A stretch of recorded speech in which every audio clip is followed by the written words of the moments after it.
All right, so I'm going to take you through and just share the highlights of what I have released new with Ranger here at Creativation 2019. There's different product categories. They don't all go together, all right, but I just want to hit the highlights. The first thing, probably the most basic, are distress colors of mini archival ink pads. Now, archival ink is an oil-based waterproof ink. It's permanent ink, and the nice thing about having it in distress colors now is that any of my backgrounds or anything that I like to do with distress inks or oxides, I have those colors that have that same kind of vintage vibe, right? It's also great when you have a waterproof ink if you do any type of mixed media work, whether you're working with not only water-based inks, but even solvent inks like alcohol inks. An oil-based ink works really well. Sometimes in the permanent ink world, they're solvent-based, and solvent reacts with solvent. So that is why I've always loved Ranger's Archival ink, and the fact that they finally allowed me to have some colors of distress. I'm happy with my 12. I love 60, but I'm happy with this. It's just really nice. And I think the smaller size ink pad is pretty much like today's maker. You know, they'd rather have more colors, you know, enough space. But down here, just so you can see on the swatches, I've just stamped out just to show the difference between the distress ink of that and the distress archival ink of that. So the colors, I did a great job color matching, even though they're completely different formulations. But you can see here that when stamped on watercolor paper and sprayed with water, the distress ink, of course, is going to do its reaction and wicking, and the archival is permanent. So that's really, really nice when it comes to just basic stamping. Then other things in distress, of course, are Oxide Spray. And the joy of this product is that we now have a sprayable version of this very cool kind of dye pigment fusion. And when it comes to working with a spray ink, these are great for art journals, mixed media projects, much larger things. And there's oftentimes that spray inks do things that ink pads can't. Ink pads are great for blending, they're great for stamping, and they're great for some backgrounds. But if you have large areas, to actually ink an entire journal page with a blending tool and an ink pad, it's going to take a lot of time. But having a fluid version is cool. And what makes me even more excited about an Oxide Spray is anytime we have something fluid, obviously they need to fill it with a liquid. But if you know anything about distress oxide, let me just grab an ink pad.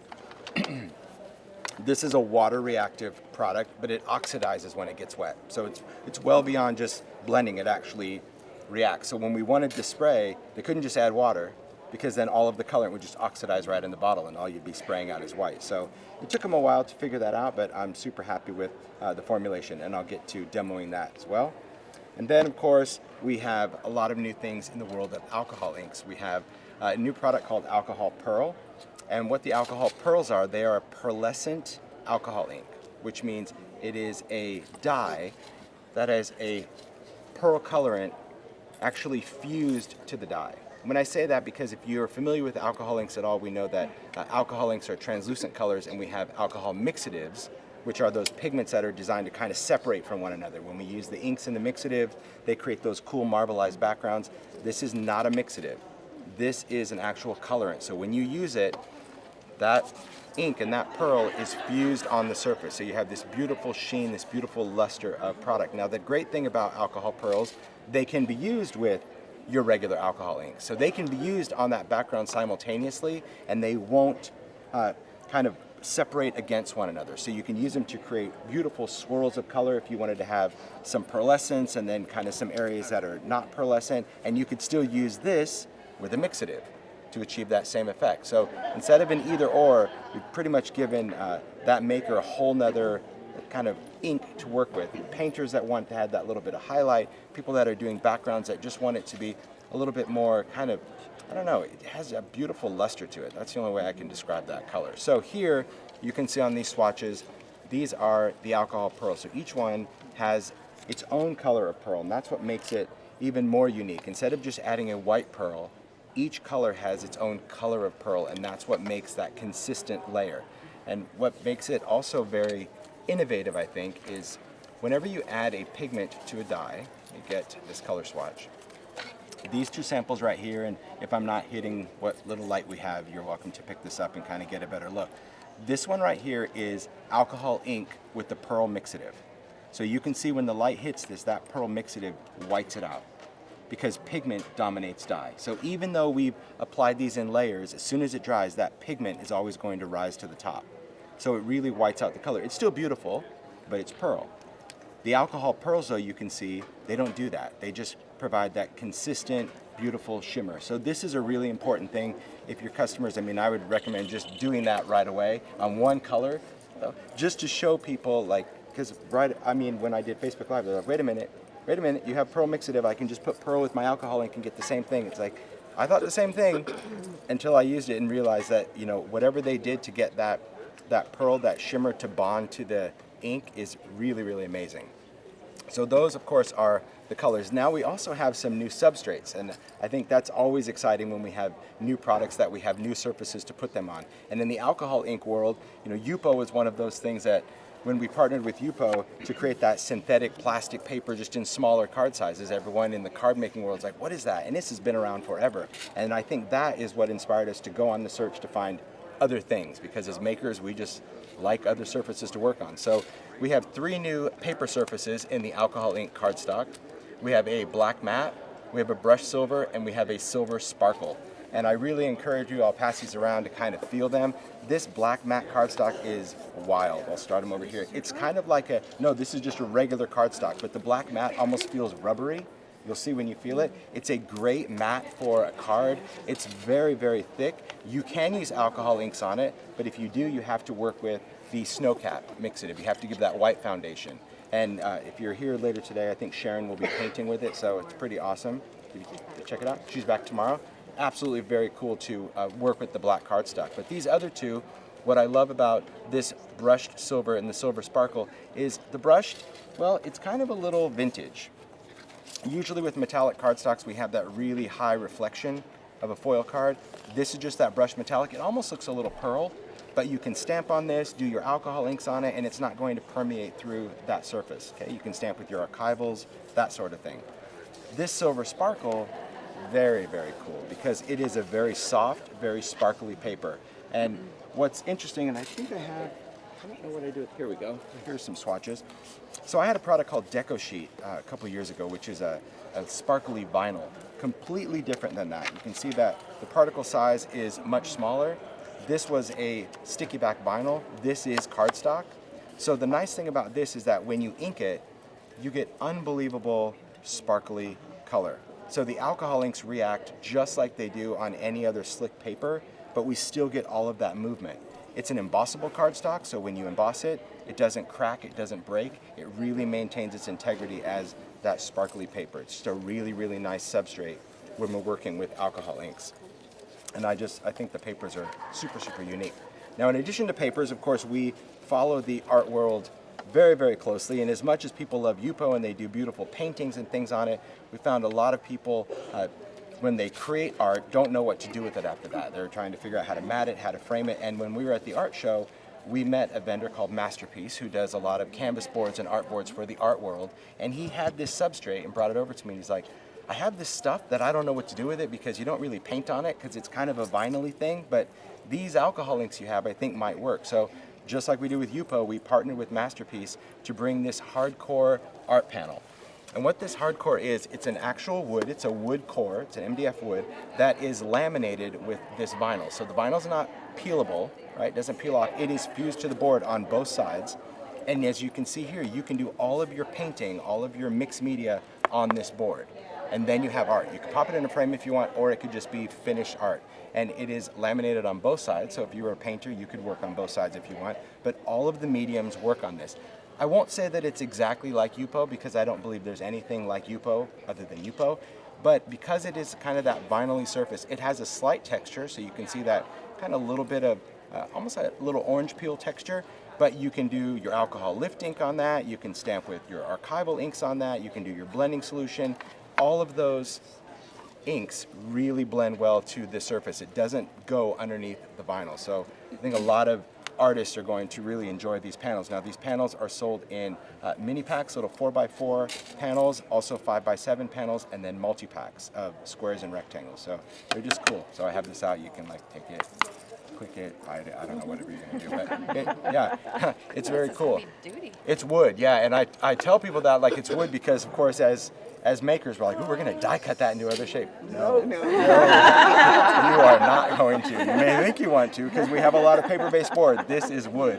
Yeah, when you get it, you're like, okay, this is, yeah, that's why we said it is That is why I wanted that name. I'm like, this is hardcore. It is a hardcore, but it's also hardcore. Awesome. You can't, yeah. Because it really, as makers, we're like, oh, it's chipboard, please. I can do this. I'll get a knife and just cut that. Like, no, you won't. All right, so let's demo just a little bit and just share with you kind of what this stuff does. So we'll start with an oxide spray. An oxide spray, the cool thing, because it is that dye and pigment, having it in a spray works really, really well. Now, because this particular medium has both dye and pigment, you need to shake it up very, very well. The label will tell you to shake it side to side to kind of get that stuff to mix. I prefer to remove the clear top, wrap it in a paper towel, and shake it up, right? Because sometimes you might get some leakage out of the top of that sprayer. And that's going to mix it up really well. We'll just do a few colors. Let's see, I'll take a little cut of pistachio. And it's not a mica spray, so it's not like I'm worrying about, you know, the sprayer clogging. What I really want to do is make sure that I'm getting that kind of dye and pigment floating around, okay? The bottles, I mean, they do kind of look a little weird because you can see that dye and pigment in there, that separates. But as soon as you shake it up, it just kind of mixes together. Now we can work on watercolor cardstock, tags, anything porous for this particular product. I'll do a little bit here. Normally I'd want to work in the splat box, but I said it's not going to happen for me, I'm telling you. What you'll see as I'm spraying this out is because it is that dye and pigment, as you layer color, one color is going to cover the other color. Okay, so normally if we were working strictly in dye inks, right, everything would maintain that same color, and you can use it in conjunction with your spray stains. You really can. It doesn't work as like a mixative, but if you add just a regular dye to this, you will get some great separation. Now I'm just going to add a little bit of water to start. Not going to do a full-on mist. So I just want to show you what it's going to do on this background. Looks like a patina. It's cool, yeah. And when it dries, it will oxidize, okay? It's gonna oxidize even more, so just gonna keep adding water. Anytime you wanna get a reaction of any medium, right? It's all about when you add the water, right? When you add it right away, excuse me, when it's just a dye, you'll get almost a watercolory wash. When you add it to dry ink, you get almost a bleaching or a fading of it. So I always tell people, when you work with a medium, just different stages, add some water, because that is going to provide a whole different effect to your background. But you can see on this one, see how it's drying, starting to oxidize, but we're getting that amazing, amazing blend just from spraying it. All right, let's go in. Just gonna kind of dab the socks. I don't want to wait for it to dry completely. That's gonna lift it down to the base, which I happen to love. And we have a very, very quick oxidized background. Now, with oxide, because we've got that concentration of dye, that's what's really providing that bold, bold, vivid color. And every time we add more water, it is going to continue to oxidize. So it has exactly the same properties as your ink pads. It's just more intense. You get more coverage very, very quick. Any of your ink that remains here, you can do the same thing. We can go in with some water. We can spray that right on our media mat. You can take any kind of cardstock that you want. I'm just going to do something porous, do the back of wood grain. And as you pick that up, you're going to still get that great layerability with this ink, because again, we're dealing with dye and pigment. So that's the thing that I will say when I was working with this. It has probably the biggest learning curve for me because I'm used to working with the spray dye, or I'm used to kind of blending with pigments, but there's so much colorant going on from a spray bottle that the first time I did, I'm like, oh, I got this. I was spraying all this. I had way more color than I could even control. It just, I couldn't even lift it off. So I think as a maker, this is great on wood, this is great on canvas, this is great on fabric, because it provides really great coverage. If you do any kind of wood like vignette boxes or chipboard, it creates that instant pickling on the wood, because the dye is going to go in and stain the wood, and the pigment is going to sit on top of the wood. So if you happen to be by ideology, check out a lot of the vignettes that kind of look all shabby chic. They're just sprayed with the oxide spray. So it's pretty awesome. All right, we're going to set that aside. I'll just let it do its thing, and then I'll quickly go into pearls. So far, so good? Okay. I don't have like Alan's, oh. You have 5 minutes. Do I know in my brain? I know, like, any minute, someone's gonna come and be like, 5 minutes. I said I wish we had like big clocks so I can see that timer, and then I would really know. All right, so the alcohol pearls. These guys, I mean, what was really fun about creating something completely unique, let's face it, alcohol inks are just, they are hot. People are using them for painting and resin pouring and all sorts of backgrounds. So to have a completely new medium that doesn't even replace that, it's a whole nother me too. And I wanted it to be very, very different and stand out all on its own. So in addition to alcohol pearls, I thought the names needed to be really fun and crazy and cool. So we have names like Envy and Deception. I know, what was I channeling? And Splendor and Enchanted and Alchemy and Sublime, because I think it needs to evoke a feeling. You know, this is one of my favorites. This is kind of like mushroom. It's called Smolder. And we have Mineral. Yeah, it's a whole cosmetic world, I have to say. That really inspired the color palettes. I'm like, what am I going to name these things? And yeah, those names just really, they're pretty awesome.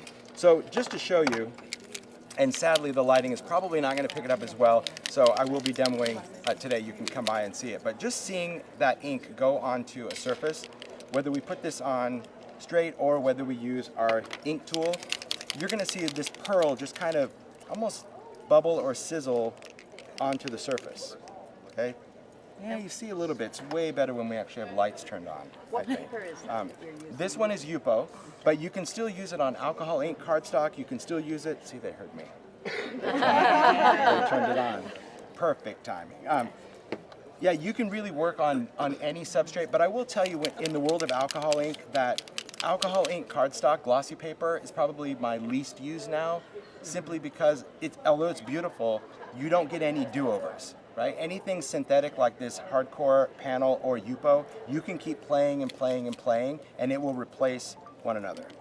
So you can see as I drip that on, see kind of that sizzling that's happening? That pearl that just kind of shimmers away.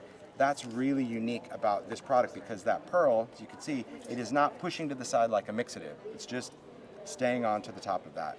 Now these backgrounds, done super, super simple. That would be taking any kind of inks, stamping them onto the substrate. That's exactly how I did this. Stand it up, take your blending solution, squirt your blending solution on there, and you're done. So if you want to see this, I'll demo this right when the show opens at 9 o'clock. It's really, really cool to see. So that is just a quick overview of what is new in the world of Ranger. Pretty neat, huh? Yeah, a lot of new stuff, but all very different. But I think really whenever it comes to releasing product, especially for makers, having just a little something new in each thing keeps everything relevant, right? I think if I just did alcohol ink, then everyone's like, okay, alcohol ink, forget distress, right? Or if you do distress, it's like, okay, forget alcohol ink. So it's really important as a designer to, you don't have to overwhelm anything, but just a little bit. And it's so different that, again, it's not going to compete with what you're already selling, what they're already using, what you're already making. It's just something of, wow, I can use this with my oxide pads, or I can use this with my spray stains. Dang, now I can stamp on everything that I've done with these inks, right? I can stamp over my collage medium, and now this, wow, I think this takes the alcohol ink world to a whole nother level, because there's just nothing like it, which I love. So, any questions? No? I'll point out one thing, so no one asked, but just waiting for it. It was over here. But lift ink, right? So lift ink is something that we released. Sure, thank you. Lift ink is something we released last year, and one thing to understand about these new alcohol pearls, lift ink doesn't want to lift a pearl completely, right? Because this is designed to lift the translucent colors. It doesn't lift mixative. So if you are using alcohol pearls on your background, lift ink will not lift it. But if you use pearls and you use some inks, when you go to lift it, you'll get kind of a little bit here and a little bit that's not lifted, right? So just kind of keep that in mind if you're doing backgrounds. If you're like using all the pearls, you're like, oh, I'm going to use that new lift ink on Yupo, and oh, nothing happened. Remember, this still has pigment in it, so it's really important to do a little education on that when you're working with it. But I couldn't be happier with everything, because I think it's just enough to create that buzz in all categories. Especially this one, I'm just not gonna lie. This, I'm not kidding you. 5 years I asked for these. 5 years I wanted Distress Archivals.